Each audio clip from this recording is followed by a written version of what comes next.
Some of the most profound stories, they aren't always in big novels or epic films. Sometimes they're hiding in plain sight, in words we might overlook every single day.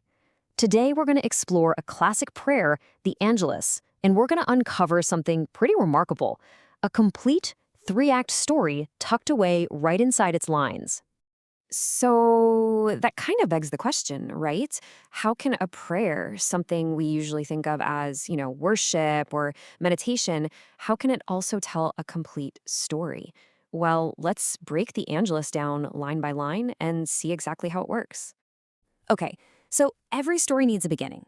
This opening line, think of it like a formal frame. It sets the stage and it signals to us, all right, our narrative journey is about to start. And right away, we dive in. We get the inciting incident, that moment that kicks off all the action. So Act 1 of this prayer is the announcement, and this is where the entire plot gets set in motion. The opening is so simple, but it's incredibly direct and powerful. We meet our first character, the angel, who's delivering a message to the story's protagonist, Mary.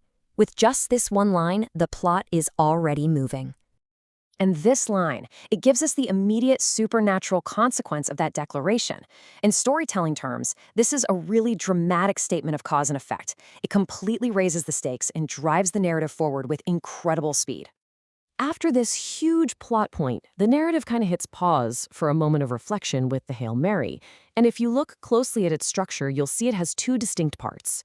First, a greeting that basically acknowledges what just happened, and then a petition that looks forward.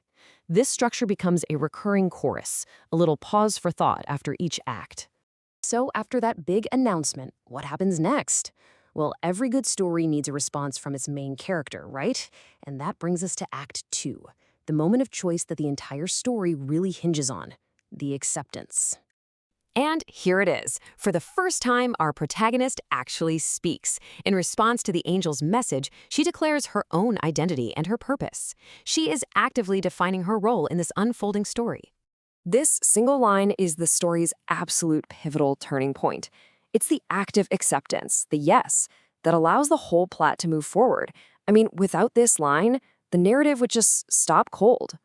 And again, just like after Act 1, we pause with the Hail Mary. Now, this isn't just simple repetition, it's that structural chorus we talked about. It's there to reinforce the weight of the decision that was just made, and it prepares us for the story's climax. Okay, this brings us to the absolute peak of the story.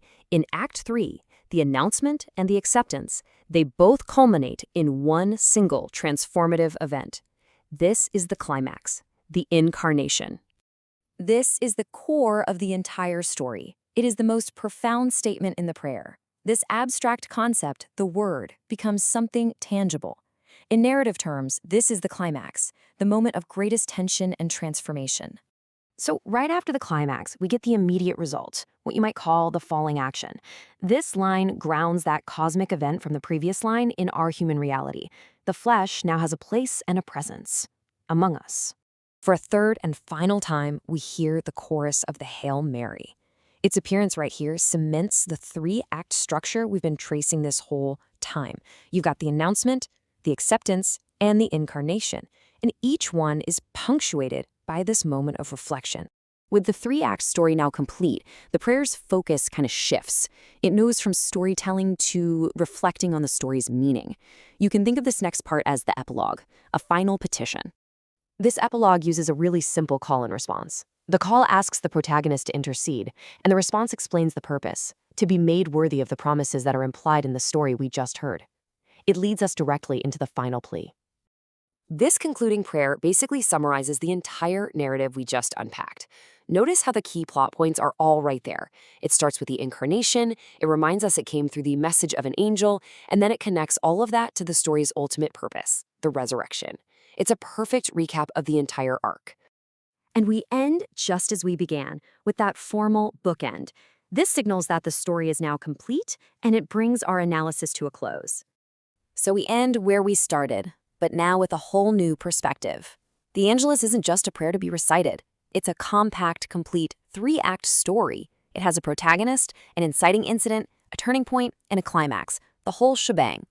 It really leaves you wondering, doesn't it? How many other stories are hiding in the texts we hear every day?